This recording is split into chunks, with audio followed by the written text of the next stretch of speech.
Hi, Warriors. Hope everyone had a good weekend. Hang Hope on, hang on, hang on. Hey, hold on, Hey, Dale. Hey, what?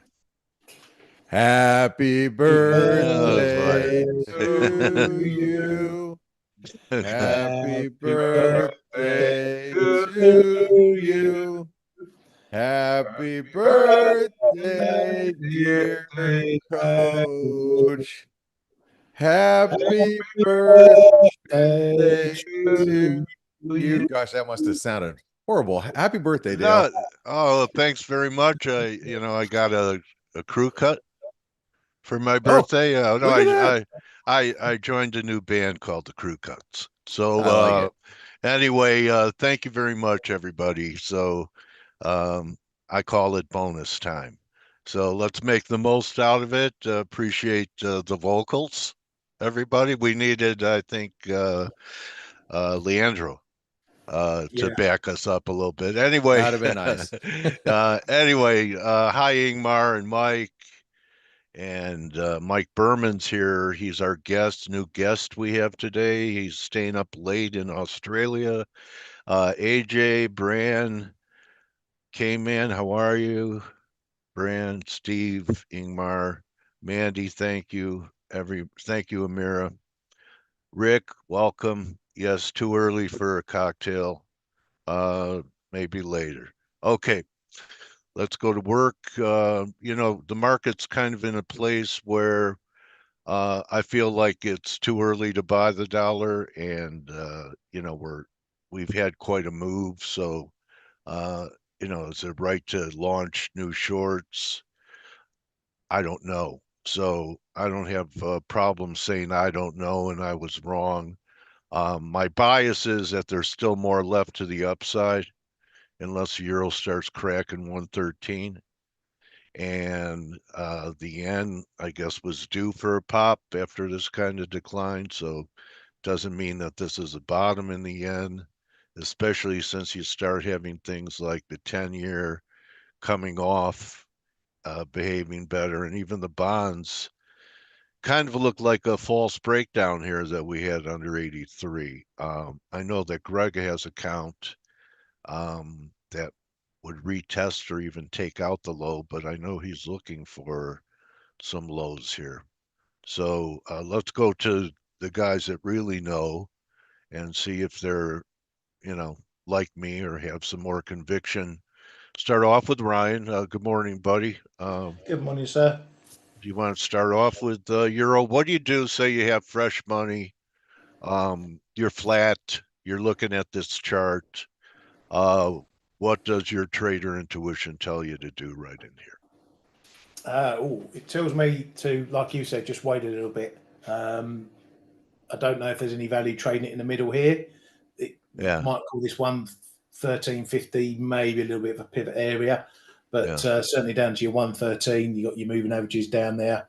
Uh, it was support after the breakup. So yeah, you just need to wait a little bit. We've got two sets of news coming through that you guys are picking up on and us are picking up on since the long weekend and the bank holiday yesterday. One, it's the Trump giving the EU a bit of a deadline push to July, and the other is the Ministry of Finance in Japan potentially looking to change what duration they auction bonds off or sell bonds at, i.e., doing less in the longer end. That's the reason yen's moving and dollar yen's higher. But I think we're now switching into this leg through 114. That's more you guys in the US maybe coming in and thinking things are a little bit better on the trade front. yeah. Okay.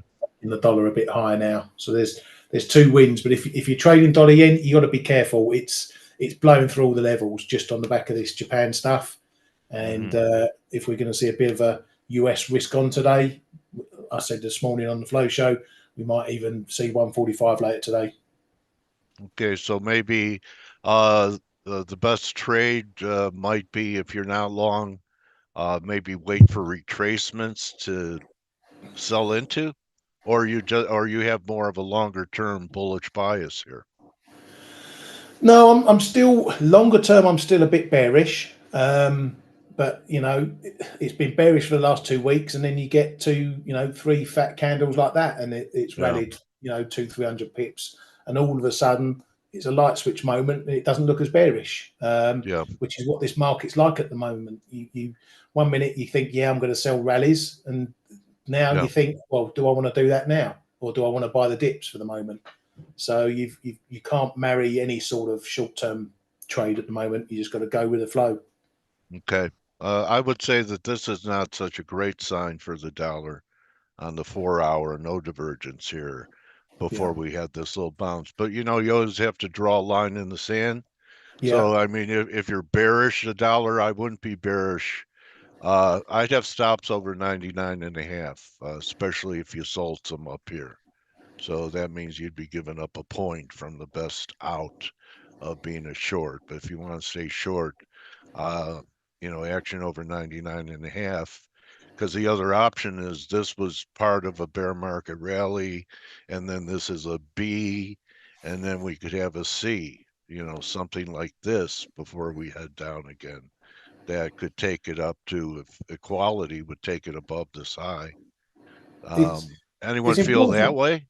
It's important, I think, for traders to identify when you get these little turns. I mean, let's say you sold at 101.40 and you got out at 101, and then you sold it again at 180 and got out at 130. You had 3 or 4 trades in that downtrend, and you think, well, this is going to go on forever.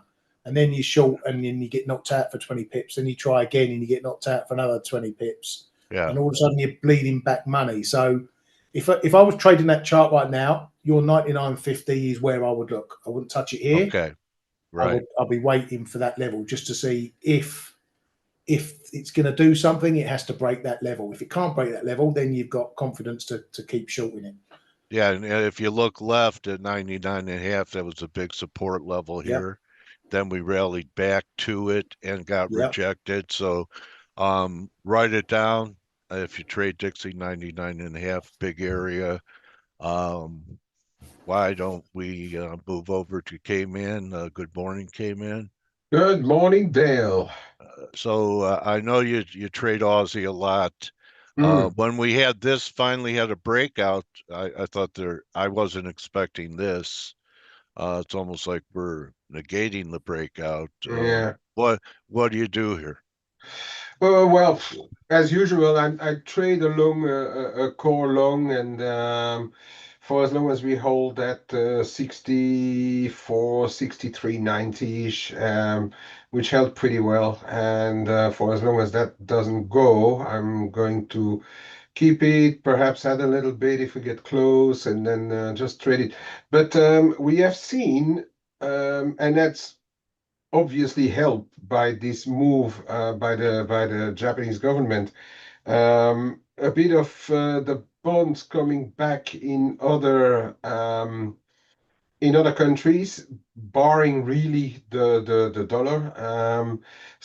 And we've hit a couple of very interesting levels in dollar pairs, whether it be euro towards at 114 and a quarter, dollar yen 142, cable close to 136.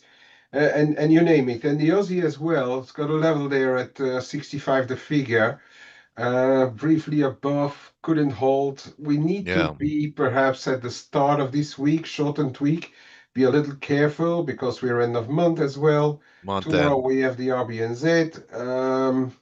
And the Kiwi actually tagged a resistance trend line as well.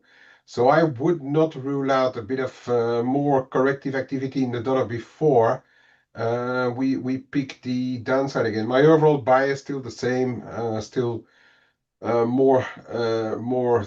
I think more downside to the dollar may still be coming, but we need to respect levels from where it's correcting. And I've seen it in many pairs actually. Even the dollar cat briefly through 137 on the empty day, and we bounce as well. Another level that failed to really break. So perhaps we need to be a bit cautious at the start of the week with the dollar right now for the short term. Would that apply to the PMs because they're pretty married to the dollar? It's a Gold for sure, because I was also highlighting the levels up around 33.75.90 in our room. And on the flow shows, we stopped right in front of it, so I let mine go. Yeah, a kind of similar kind of thing. Gold, we have a short-term support at 33.75.80, but I think I'm going to be a bit more patient and just let today, tomorrow go by and then see where we are. Okay. Yeah. All right. Maybe not the time to, as you were saying, just at the top of the show. I mean, too low to chase, too high to start to counter it, right? Right. Okay, so that's the precious metals. Anything you doing anything with the yuan? That looks like, it also Yeah, wants to come out of here with the yen. yeah, It's but kind look of at a coattail of the yen, isn't it? yeah for one, but then also look at the range since the start, since the 10th, 11th of Yeah, May there. You're talking about less tight. than a percent mover. It's Right. less than a percent. I'm not really tempted to get into dollar China right now. Okay. No. Um, Mm, what do you think? I know you follow the 2 year, you yeah, and Ryan. That's probably come off quite a bit from its peak, it right? But the has. 10 year, yeah. It has, and but if you look at the Z10, that again bounced from low 109s, and I find it interesting. I really find it interesting. Okay, I was hoping to buy around 108, 107, but I'm starting to think I'm not going to get it. yeah, that this might have been it Yeah, last week.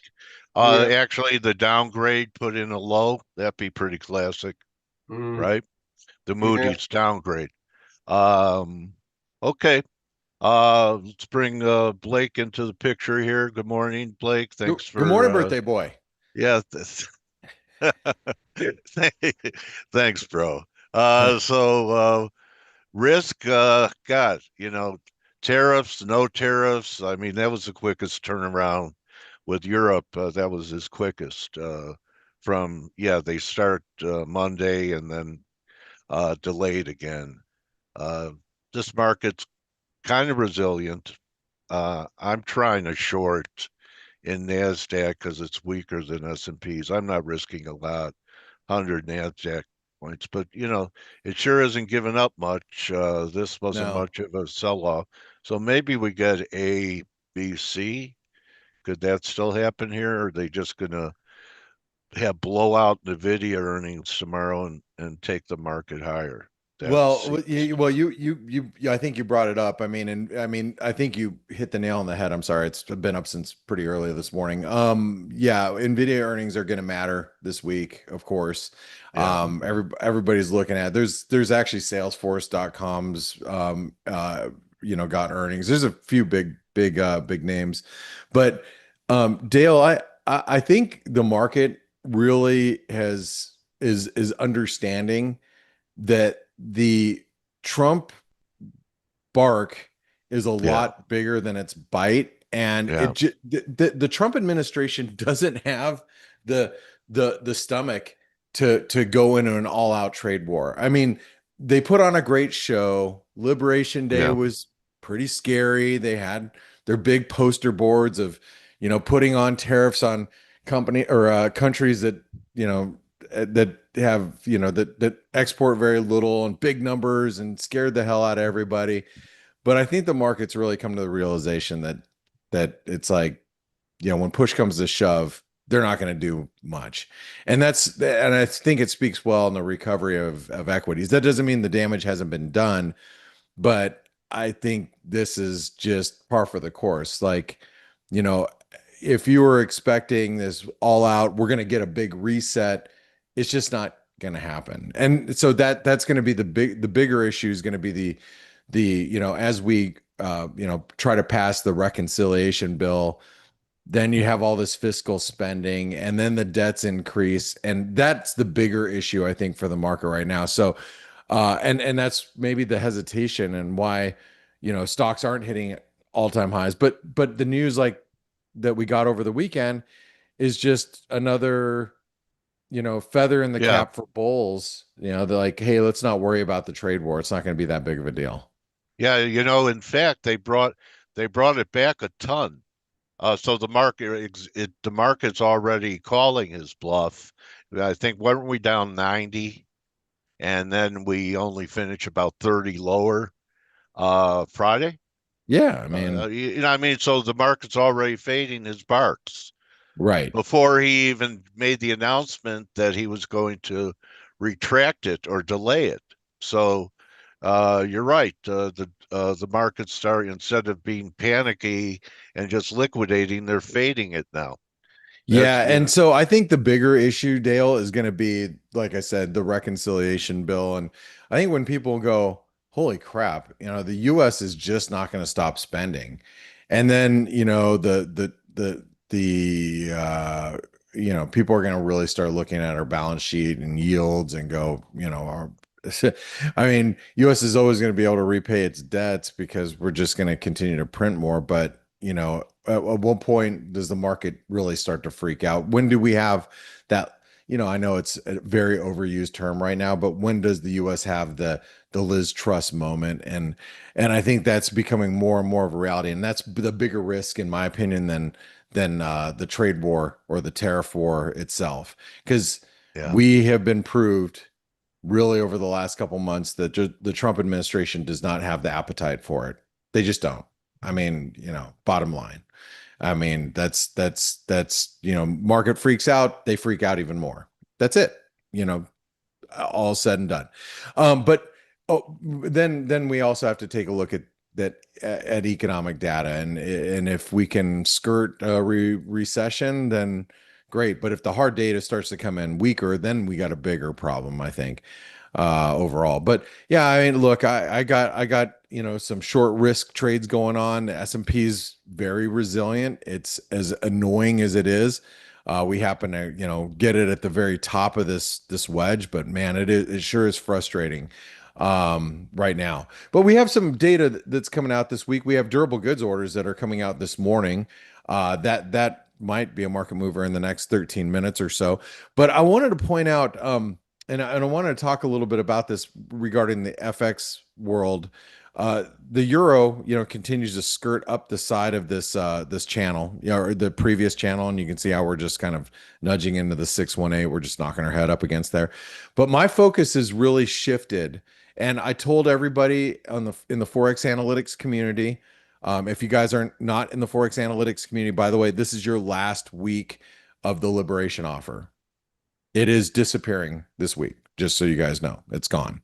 And you basically are going to be grandfathered in to prices that we had 5 years ago. It's $3 a day. I mean, $3 a day, less than $90 a month, to be involved in our community. On Friday, I told all of our Forex Analytix traders that my attention has shifted from being long euro to being long sterling, because sterling's actually breaking out. I know there's a lot of people that are sterling bears, but this is a big freaking breakout. Ryan, how do you feel about this?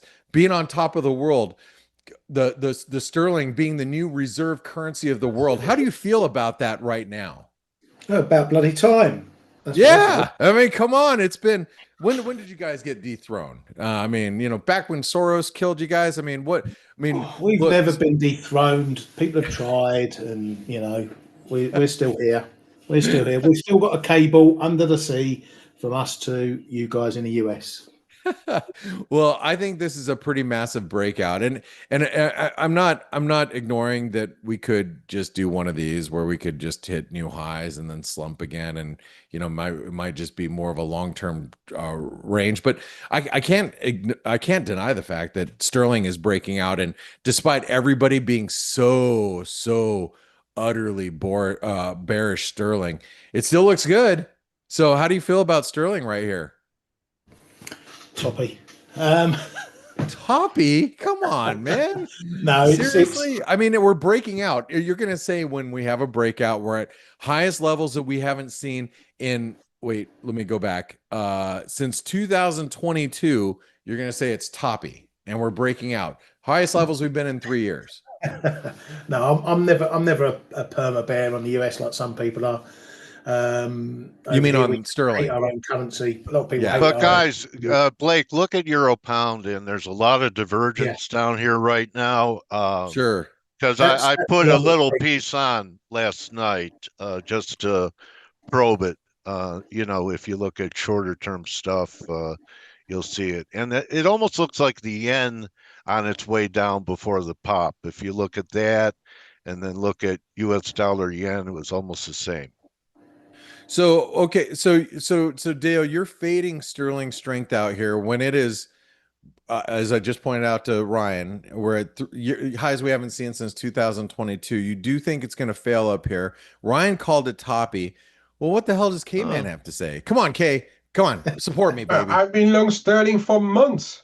Okay, there you He And is. now go. you're asking me what I think? No, I mean on this Maybe I should breakout, you start got to. everybody else that's like trying to fight it. I really Why? now look, I'm No reason still to fight a US sterling. dollar bear, like you said, K-Man. I agree with you. I think ultimately we're gonna get dollar weakness. I'm still, I'm still bullish the euro. I think we're going to 115, 120, You know what whatever. I'd like to see is the euro make new highs without euro pound making new highs. For this wave, take out that 115 high, go 116, yet euro pound will only correct this recent decline. That would be an internal market tell for me. All right, well let's get it to 116 first. I'll be happy with All that. right. Me too. But K-Man, continue on. You're bullish cable. Are you even more bullish while it's up here? Or are you taking I've profits been off long. the table? I've been long sterling for a long while. Yeah, whether it be cable, short euro sterling. Now I've got sterling yen option. I still think it's one of the least dirty shirts out there for now.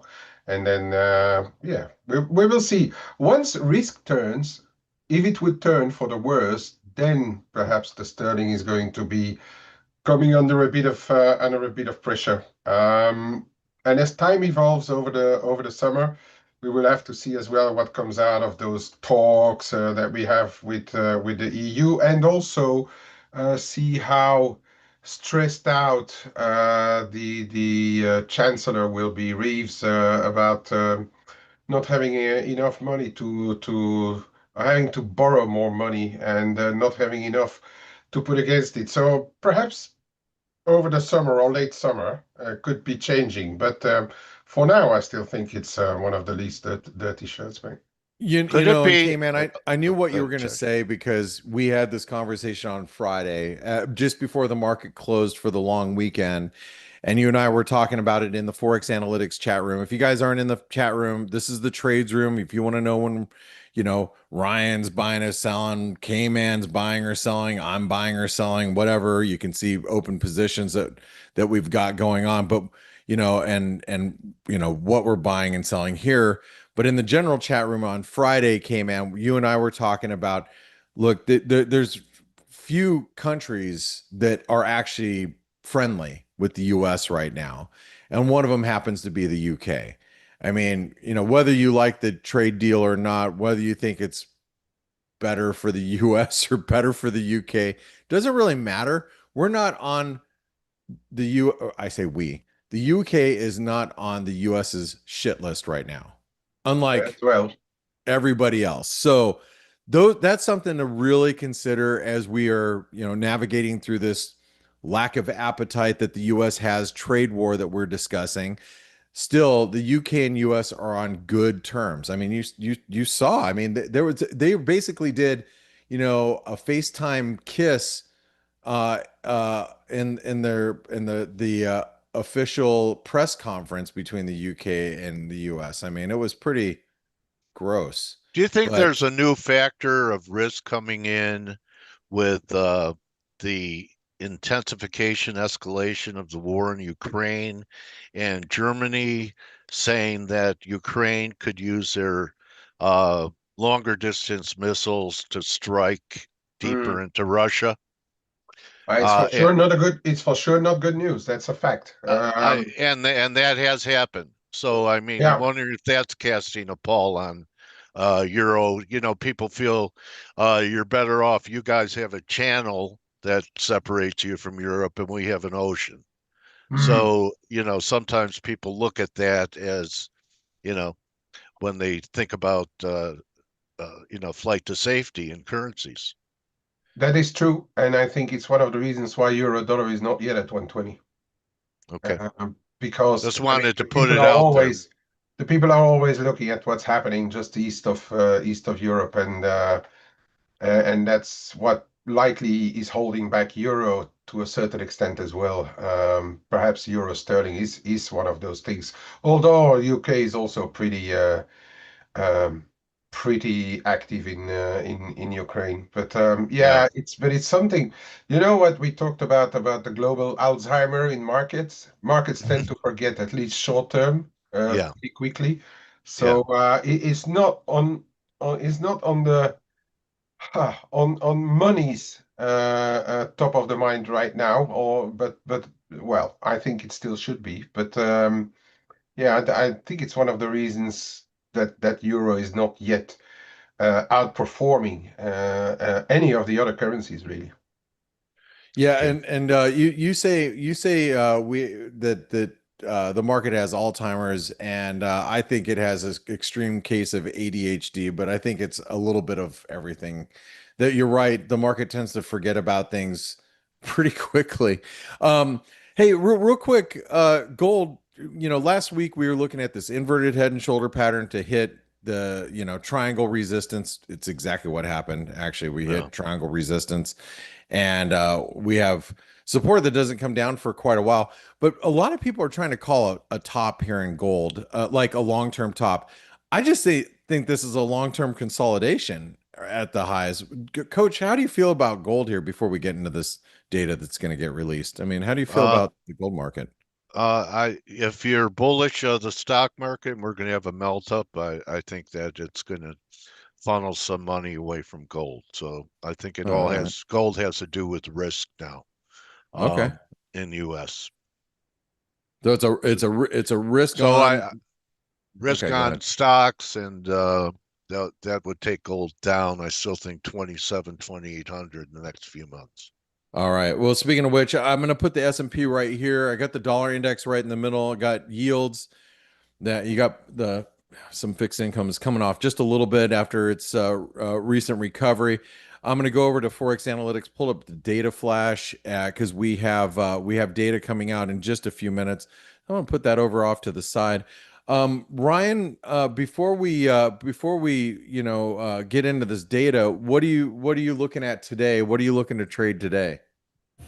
I'm just going to look to see if this dollar rally continues through the US session, see what happens with US stocks, because at the moment it just feels like US stocks might just be or looking to hold back compared to the European counterparts. Like DAX has made an all-time high today, FTSE's on its way up, but just the US looks like it's lagging a little bit.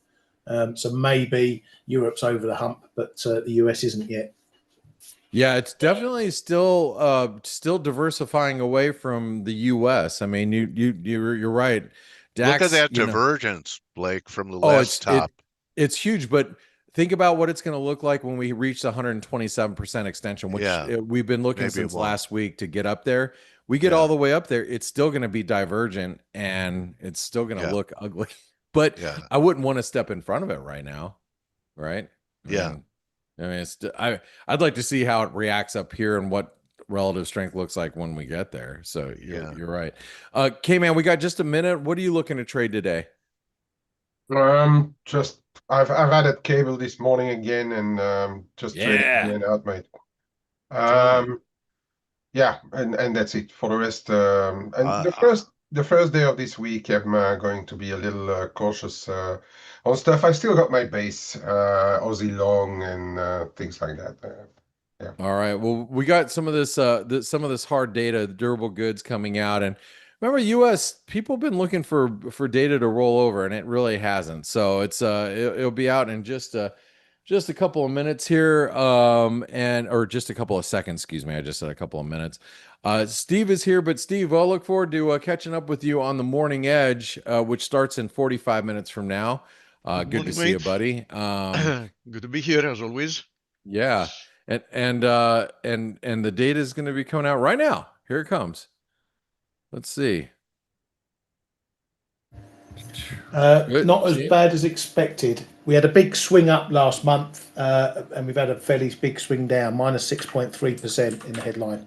Okay, and a little bit of revision from last month's data too. So just and you Not guys really, see that? not market moving much. No, definitely not market moving right now. We're not seeing anything happen. Well, guys, don't forget though tonight. If you guys if you have any Aussie exposure, you have Australian inflation data, you got the RBNZ, which is going to be really interesting to watch, in my opinion. I don't have any Kiwi exposure right now. But those two events are big events for the week if you're in the FX market. For the rest of you, let's watch this S&P around the 5,900 level. I think, it's knocked its head up against there today. It's pretty big resistance for right now. You can see it just, knocking our head up against it right now this morning. So we'll see if we could blast through it today. And Dale, I know you have a new guest from the other side of the on the other side of the planet from where I reside. So I'm going to turn it over to you guys. Don't forget that we do have our liberation offer. It expires this week, so take advantage of it. Guys, thanks for being here. Dale, happy birthday. Happy Thank you, buddy. 39th birthday again. Jack Benny. Yeah. All right, bud. All right. Well, young at heart. How about That's that, right. Mike? All right. So thank you, Dream Team. And Kman, I bet when it gets cold out, you wear a cable knit sweater. All right, I got a giggle out of him. That's pretty good. I'll let you get away with this one since it's your birthday. Happy birthday. All right, thanks. Yeah. Thanks for letting me get a dad joke out there. So we have Michael Berman with us, and Michael, I apologize. I forgot that we've already talked once before. And you're recommended. Peter Brandt gives you a thumbs up as one of the few guys that he would refer people to in the market. So how have you been? It's been a while. Yeah, I think it's been about 6-7 months since we spoke last. And firstly, happy birthday. Thank you. And secondly, thank you for the invite, because you may recall I actually missed. There was an interim where I was meant to present, and for some reason, I think times got the better of us. But anyway, it's actually very nice to hear so much Aussie talk there. You're talking about the Aussie dollar. You have a view on it? Not really. Okay. It's yeah. I'm gonna reserve. Judgment. I've got Aussie dollar exposure already, so I. I will write down 62.50. I'm thinking 62 would be a good entry if we pulled back there. So what's on the docket for today, Michael? What do you want to talk about? So I was just thinking, do you mind if I share my screen? Not at all. Go ahead. And then I thought a couple of things popped into mind. Okay, just give me a second to get organized. Yeah. Okay. I think you probably should see a screen where it says Signal to Noise Global Macro and Newsletter. Is that right? We've got it. You got it. Okay. So two things that came to mind were around biases that I thought, wow, maybe I should just tell you a little bit about two biases that came to mind. And just let me know as well, can you see a PowerPoint presentation that I've just pulled up? Yeah, got it. Going Pro, the brutal truth about becoming a full-time trader. Yeah. So does it have anything to do with this, that people to try and sell you the secret to trading? There is no secret. It's hard work and living through adversity, and if that scares you, find something else to do. Absolutely. So while you guys were talking, because I'll have to admit, I don't trade like intraday at the moment like I did in the past, and But I thought of this, I gave this talk 2 weeks ago, and I thought there was 1 or 2 slides that might be interesting for some of you guys here. So the one I wanted to actually talk about was, we live in this hyped up media world where we see the stars get a lot of airtime and things like that. And I just wanted to just show you your audience how we tend to extrapolate from what we see. So just to give you an idea, the average NBA salary is $10 million per year. Approximately 500 players make it into the NBA. 610 million people play basketball globally. So the odds are negligible. But, of course, we see it on TV, and you think if you're half decent as a basketball player, you're going to make the big leagues. And it kind of goes on to tennis, and I also show it here as in the traders, the top 100 hedge fund managers earned an average of 1.2 billion. And then we see movies about billions and Wolf of Wall Street, and one tends to think that it's easier to achieve this kind of success than it really is. So I just want people to not fall for the heavy selling, where they over glamorize. And but you follow what I'm saying here, that we only seen the people who are successful, and we tend to extrapolate that out to thinking a lot more people are successful. Now, I'm by no means telling That's people because to give up. people only talk about their successes, not their failures. Exactly. So right? I mean, so there's a survivorship bias, there's a self-reporting bias. As you say, self-reporting bias would be where you only talk about your winners. No one reports about or puts on a leaderboard or on Twitter or whatever public forum you're on about your losers. Well, they tend not to. There's that inherent bias. But anyway, I write a daily global macro newsletter. It's free, so anyone is welcome to subscribe. But I wrote today about a bias that came to mind, and I thought it would be actually quite apt for your audience. So I wanted to show you how easy it is to avoid curve fitting a trading strategy backtest, but still curve fit it. So let me just walk you through this. It won't be very technical, but I'm sure you guys will follow the idea. So let's just take a classic 200-day moving average, and if the price is above the 200-day moving average, you go long. If it's below, you go short. And we won't go into the details of how you exit and all that, but basically that's the strategy. And I ran it on 12 global stock indexes going back to 1990.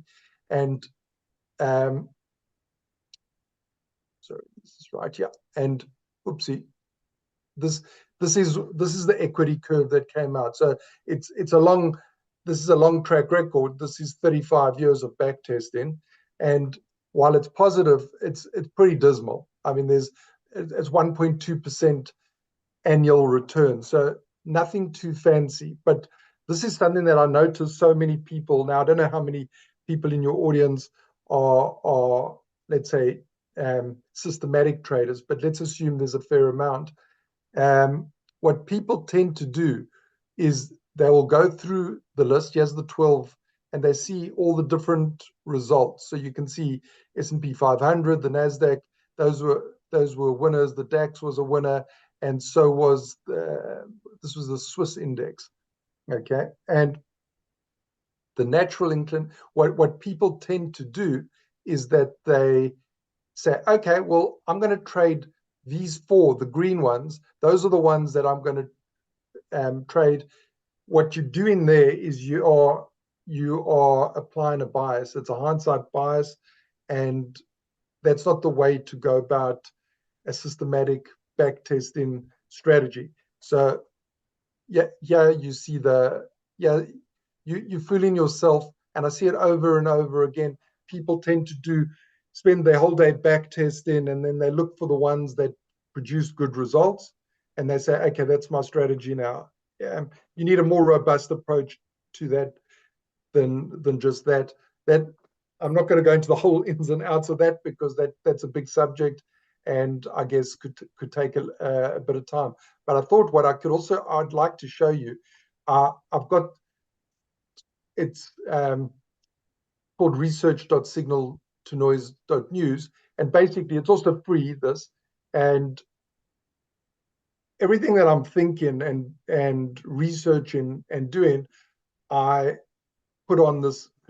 I'm in the process of migrating a lot of stuff, a lot of my research that I've built, mainly quantitative, and I put it on here. I'll just walk you through a few of these slides, but basically you've got over here different watch lists, and they're color coded based on a Z score. Basically, if they are behaving abnormal to the way they've typically behaved in the past, it's a nice heuristic way of bringing your attention to something that is moving a lot relative to its past. So for instance, like Bitcoin might move 2% every day. So it's like, here it is 1%. So it's not even colored, because it's well within a normal move. Whereas if you've got something, I don't know, like a Forex item, Forex would 0.41 is enough to trigger a color because of that Z score. So there's a whole bunch of stuff here. I'm not going to go into. You can play around. You can look at different things here, and kind of does some of the homework for you. Current drawdown, gold is 2.57%. But just to talk about some of the charts you guys were talking about earlier. So I like to look at things very differently, maybe to some of you guys, where you like lots of lines and colors. I like everything clean and neat, and nothing on them, like bare bones. Naked. Naked. You said it. All right. Love it naked. Keep your shades drawn in the house. Okay. So I mean, this is a long chart. I tend to look at long charts. I mean, you could. I do have 1 year and 5 year, but I typically That was like a to look at hell of a parabola right there. Yes.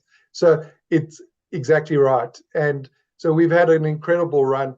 I've been saying for some time now that I expect 2025 the S&P to produce a negative year. I'd love it to be very negative, but and obviously with this recent sell-off from Liberation Day, I thought we were on our way.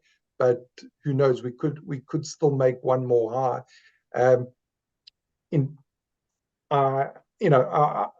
I'll just talk a couple of themes here. I'm very bearish bonds, so I'm expecting yields to go higher. This is a 10-year yield, and for a whole host of reasons. Blake touched on that earlier, talking about the debt in the US and how many bonds are needed to be refinanced over the next 18 months is pretty significant. But I also thought I'd share I'll just show you a couple of screens here that might be of interest to some of you people who don't want to necessarily, or you don't know where to find a yield curve. So for instance, you've got the US yield curve. By the way, everything updates daily, so it's not intraday. But I've automated it that it updates daily, so you can see different UK yield curve, Japan, China, a few things like that. One of the trades that I've been pushing for some time, and I've been on the right side of this one, is a yield steepener. Yeah. So I've been from way back in the inverse part, I've been calling for a steepening trade. I was around over here. I was unsure if we were still, we might have still stuck around. I wasn't sure exactly where we were going, but I was very convinced that we were going to steepen. So that's proved right. And if you go even further out, it's even steeper if you look at the 30-year over the 2 years. So this is one particular trade that I've been very interested in. Would you call this move? Would you call this move almost embryonic, just starting, first inning, second inning? Yeah. So we're sitting currently at 54 basis points up here. I see us probably there's scope to go. I would say 100 basis points. So we could go somewhere up here. I mean, we could go all the way up there. I wouldn't be so bold right now to say we're going all the way up there. But yeah, I'd say we're around halfway of where I would expect. Where I'd expect things to go. That one thing we've been hearing a lot of noise about Japanese bonds. The 10 yield, can't really see it that closely, but we had yields that we haven't. This was prior to the GFC. So I think, and one must remember that the Japanese debt to GDP ratio is it's more than double what the US is. So a higher yield on their bonds is going to be pretty devastating to the economy. Is that the canary in the coal mine for a bear market? What's happening in Japan? I think what's happening is, we've all heard about kicking the can further down the road. Yeah. There is a limit to how far you can kick this can. And, if you're a student of economic history, there was a great book, somewhere, this time is different, or this time's not different. I can't remember the way it's worded again, but basically saying that if you look at hundreds of years of economic history, when you've got a GDP ratio above 100, debt to GDP ratio of over 100%, it's normally spelt the end. So, it doesn't mean it's going to roll over tomorrow or a year from now, but it's and we've passed that, and Japan's past 200%. So these are the chickens coming home to roost. So I think one's got to be aware of that. Can you tell me why junk bonds have recovered so much better, HYG, even the corporates, than the treasuries? Yeah. So to me, junk is another equity. The way the junk trades is, and just like we got this big bounce in equities, we've seen it with junk. But if I actually go back here, if we look at corporate, it's almost like the flight to quality has shifted from sovereigns to junk. It's ridiculous. It's once again, very hard to time these things. But if you're a value player, or if you just think a little bit longer term, it's unsustainable where you've got such tiny spread premiums, and you just need a few bankruptcies, and these things are going to kind of take off. In fact, I just wanted to show you this. We've seen some big movement in term. So the CCC, the real junk, is actually trading at a significant premium to the other, let's say, less quality corporate debt. But it's still, if you look at it overall, it's still way too low. So if you look at this chart, I've inverted the spreads, the corporate spreads are, so it's a blue line, it's inverted. We were very close to all-time, well, not all-time lows, but in a very, very low spread environment. But you can see there's a very strong correlation with the S&P 500. So, if S&P, if either one of these roll over, the other one will follow, is likely to follow suit. I wanted to show you. Everything's about the April lows holding, isn't it? The whole ball game is at the lows we had in April in a lot of things. Absolutely. So I wanted to show you over here some random charts. I wanted to show you. So Yeah, here's a couple of things that that I swear by. The 2-year is a better Fed chairman than Jerome Powell, Bernanke, Greenspan. Basically, the Fed funds rate follows the 2-year, so you can see how strong this correlation is.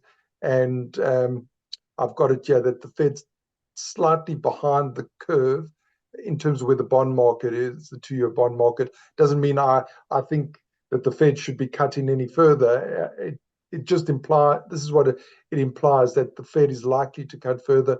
I mean, if I would think they should do the opposite, because I have a view on inflation that is, I believe tariffs and the current inflation is not going away. It's probably going to get worse. And I've got this analog that I thought was, I'm not normally the guy who is into these analogs, but this is, to me, this is the way I'm seeing it. So the green line is back from 1966 to 1982, where we saw that massive inflation. And you can see, like, there was a peak, another peak, and then the big peak. And I suspect we are over here, and we've got another big peak to come. And I mean, that would be pretty devastating. We can all feel the cost of living pinch at the moment. So if this holds up, that'll be a pretty devastating. What gets us to the peak? It's got to be either Powell giving up, focusing on economic weakness rather than employment. Yeah, I mean, rather than inflation. Yeah, so I think the printing press is going to come out in full swing to mop up any of the new debt that's rolling over and going to be issued. We'll see quantitative easing again, which is going to be inflationary. We've got these trade wars that are going on. The fact that the market initially rallied because of Europe delaying, that Trump delayed. Yeah. We still got to. I don't think that's going away. There'll be a deal, and there will be inflation from that high tariff. Do you believe there were problems with the economy and market structure prior to tariffs, and that even if trade deals are done, it doesn't address the problems we had prior? And what do you think those problems were prior? So look, I'm very anti the tariffs for the simple reason, it was working. Yes, there were some trade imbalances, but at the end of the day, there's an economy, let's say in China, that's able to produce stuff a lot cheaper than the US is able to do it. And the US was a beneficiary, and so is China. And to suddenly overnight expect all that expertise to be able to be done in the US it's impossible to replicate overnight what China has been spending decades. I saw to make an Apple phone, which isn't even possible here in the US. Yeah. That if they were able to do it, the phone would cost almost $4,000. Yeah, I saw that. I mean, crazy. So funny. My brother-in-law called me, and when he saw about 6-7 months ago, I put out a trade. Okay, so this was my trade idea, was to go long China, short the US. This is about 6 months ago. Oh, that was huge. Yeah. It was. So if you look at this black line here, the ratio, it was around here, but I was too nervous to put the trade on by going long Shanghai. So I went long the Hang Seng. And so I put it out here. My brother-in-law said, "You're crazy." And he gave me a whole list of good reasons why China's got problems. And I don't disagree. China's got massive problems, but I felt the gap had widened too far in terms of where the US had gone relative to China. And China plays the long game and is able to, juice the economy and do things that a democratic country is unable to do in the short term. So that was my view. And then I did stop loss over here, and I thought, oh my gosh, we're going to get tested. I'm going to get stopped out, and it's actually the trade's gone my way almost. It's been a great trade. Yeah. So and I'm holding it because I don't think we're there yet. There was, I wanted to share. I do have a question from Yeah. one of our community members, RJP. He's thinking ahead. What are the chances that AI increases productivity and causes deflation? Is that Great too far question. ahead? No, Yeah. great question. So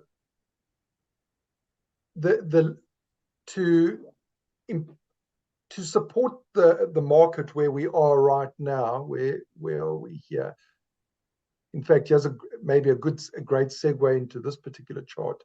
So in terms of economics, what needs to happen is productivity needs to increase to enable more economic growth. And there's no question that AI is a huge productivity enhancer.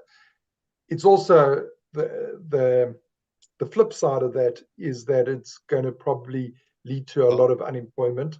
Right. And